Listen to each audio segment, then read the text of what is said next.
Hi. Hello. Good morning. నేనేదైనా video చేయడం అంటే ఆషామాషీ కాదసలు. వీడియో తీయడం వరకు ఓకే. ఇది చేయడంలో ఇంకొక స్టెప్పు కొంచెం హార్డ్‌గుంటది. ఇంకొక స్టెప్ ఏంటిదంటే అన్నిటికంటే డిఫికల్ట్ వాయిస్ ఓవర్ ఇయ్యడం. ఇది ఇంకా కష్టంరా బాబు! ఇన్ని రోజులు నత్తి లేదు నాకని సంతోషపడ్డా. వీడియోస్ వాయిస్ ఓవర్ ఇస్తాంటే అర్థమైతాంది. ఎంత నత్తున్నదో ఏందో అసలు.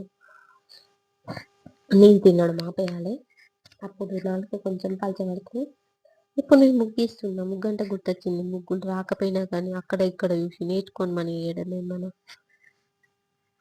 కర్తవ్యం. రాట్లే చూడు రాట్లే. ఇదే నా ప్రాబ్లమ్. వీడియోస్ ఇప్పుడు ఈరోజు మనం ఆలు ఫ్రై చేసుకుంటాం. ఎందుకంటే నైట్ కొంచెం చారు చేసా మిగిలిపోయింది.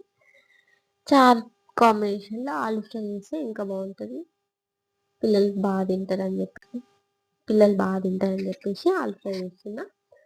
ఆలు ముక్కలుగా కోసిన తర్వాత కొంచెం సాల్ట్ వాటర్‌లో వేసుకుంటే బావుంటది. నార్మల్‌గా ఆలు కోసి పక్కన పెట్టుకొని వేసేదానికంటే సాల్ట్ వాటర్‌లో కొద్దిసేపు ఉంచి వేస్తే చాలా బావుంటది.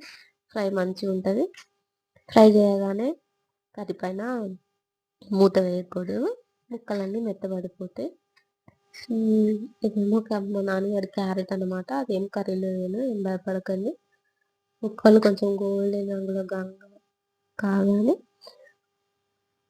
పసుపు, ఉప్పు, అల్లం ఇవన్నీ వేసుకొని పచ్చి వాసన పోయాక కొద్దిసేపు అయిన తర్వాత కారం వేసుకోవాలి. బాయ్.